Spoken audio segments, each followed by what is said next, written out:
स्वागत है दोस्तों, आप सभी का। आज हम एक शानदार कहानी सुनने जा रहे हैं जिसका नाम है ऋषि और दानव राजा। तो चलिए शुरू करते हैं।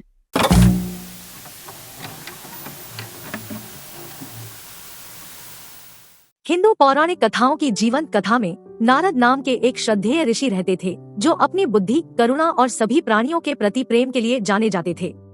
दूसरी ओर हिरण्यकशिपु नाम का एक शक्तिशाली लेकिन अहंकारी राक्षस राजा राज्य करता था। राजा हिरण्यकशिपु कठोरता से शासन करते हुए स्वयं को अजेय मानता था और सभी क्षेत्रों पर प्रभुत्व चाहता था। उनके अहंकार की कोई सीमा नहीं थी और उनके अहंकार ने उन्हें धार्मिकता और विनम्रता के सार से अंधा कर दिया था। संसार भर में घूमते हुए ऋषि नारद का सामना शक्तिशाली राक्षस राजा से हुआ। भय या शत्रुता के बजाय नारद दयालुता और विनम्रता के साथ हिरण्यकशिपु के पास पहुँचे और राजा को ज्ञान प्रदान करने और एक धार्मिक मार्ग पर मार्गदर्शन करने की मांग की। नारद के उदार इरादों के बावजूद हिरण्यकशिपु के घमंड और अहंकार ने उसके निर्णय को धूमिल कर दिया।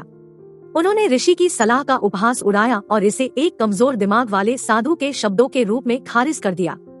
राजा के अहंकार से विचलित हुए बिना नारद करुणा, विनम्रता और शक्ति और धन की क्षणिक प्रकृति के महत्व को बताने के लिए कहानियों और दृष्टांतों का उपयोग करते रहे। एक दिन हिरण्यकशिपु के राज्य पर विपत्ति आ पड़ी जिससे वह बाहरी खतरों के प्रति असुरक्षित हो गया। एक बार अदम्य राजा ने खुद को विरोधियों की दया पर पाया, उसकी ताकत और गर्व टूट गया। अपने सबसे बुरे समय में हिरण्यकशिपु ने अपने सामने आने वाली परीक्षाओं से निराश होकर नारद से सलाह मांगी। ऋषि ने सहानुभूति के साथ धार्मिकता और परोपकार के महत्व पर जोर देते हुए एक बार फिर अपना ज्ञान बढ़ाया। नारद की शिक्षाओं से प्रेरित होकर राक्षस राजा एक परिवर्तनकारी यात्रा पर निकल पड़े। उन्होंने नेतृत्व और शक्ति के वास्तविक सार को समझते हुए अपने अहंकार को त्याग दिया, करुणा और धार्मिकता को अपनाया। हिरण्यकशिपु के नए उदार शासन के तहत राज्य फला फूला। उनका शासनकाल न्याय, करुणा और सद्भाव का पर्याय बन गया, जिससे उन्हें सभी क्षेत्रों से प्रशंसा और सम्मान मिला। ऋषि और दानव राजा ज्ञान, विनम्रता और करुणा की परिवर्तनकारी शक्ति के प्रमाण के रूप में खड़ा है।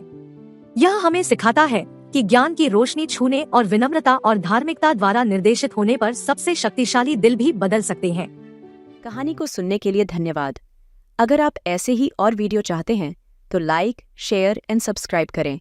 मैं आपसे अगले वीडियो में मिलूंगी और मुझे कमेंट सेक्शन में यह भी बताएं कि आपने इस कहानी से क्या सीखा। चलिए फिर मिलेंगे। Bye bye.